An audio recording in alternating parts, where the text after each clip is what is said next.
అమ్మా శామ్, సూర్యని నిన్ను దూరం చెయ్యాలనుకున్న నాకు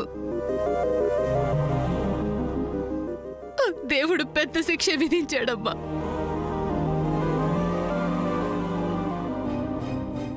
నన్ను క్షమించమ్మా.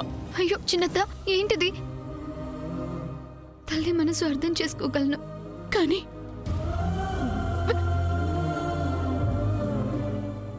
సూర్య నా కొడుకు నన్ను అర్థం చేసుకోవడం లేదమ్మా. అదేం లేదు చిన్నత్త. లేదమ్మా, మా బంధం తెగిపోతుందని నాకు భయంగా ఉంది. చిన్నత్త, అలా ఆలోచించొద్దు. సూర్య మనసు గాయపడింది. గాయపడిన మనసు కుదుటపడటానికి కాస్త టైం పడుతుంది. అప్పటిదాకా నువ్వు బాధపడద్దు. అమ్మ శామ్, నేనెంత చేసినా, నీ విషయంలో అంత క్రూరంగా ప్రవర్తించినా, ప్రాణానికి ప్రాణంగా ప్రేమించిన సూర్యని నీకు దూరం చేసిన, నీ జీవితాన్ని సర్వనాశనం చేసిన ఈ తల్లి మనసు పడే ఆవేదన్ని నువ్వు మాత్రమే అర్థం చేసుకోగలిగావు. ఎవరు ఏ ఒక్కరూ అర్థం చేసుకోలేదు.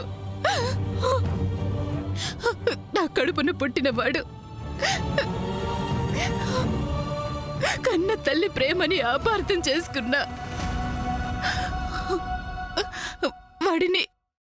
వాడిని కట్టుకోబోయే స్థానంలో ఉన్న నువ్వు ఒక్కదానివే నన్ను అత్తలా చూడకుండా అమ్మగా దగ్గరికి తీసుకున్నా.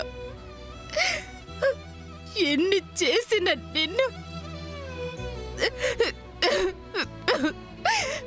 నన్ను క్షమించమని అడిగే అర్హత కూడా నాకు లేదు.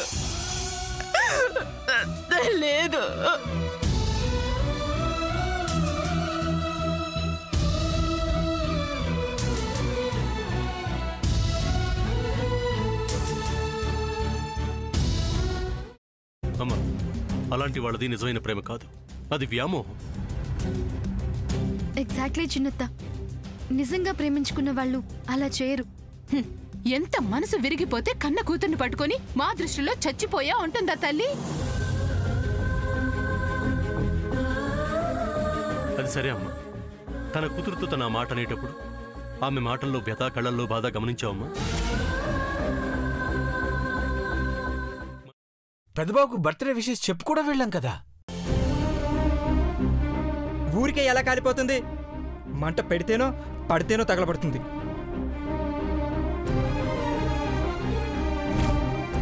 కరెక్ట్ చిన్నబాబు, నీకొచ్చినట్టే నాకు డౌట్ వచ్చింది. పార్వతే షర్టును తగలబెట్టిందనుకుంటా.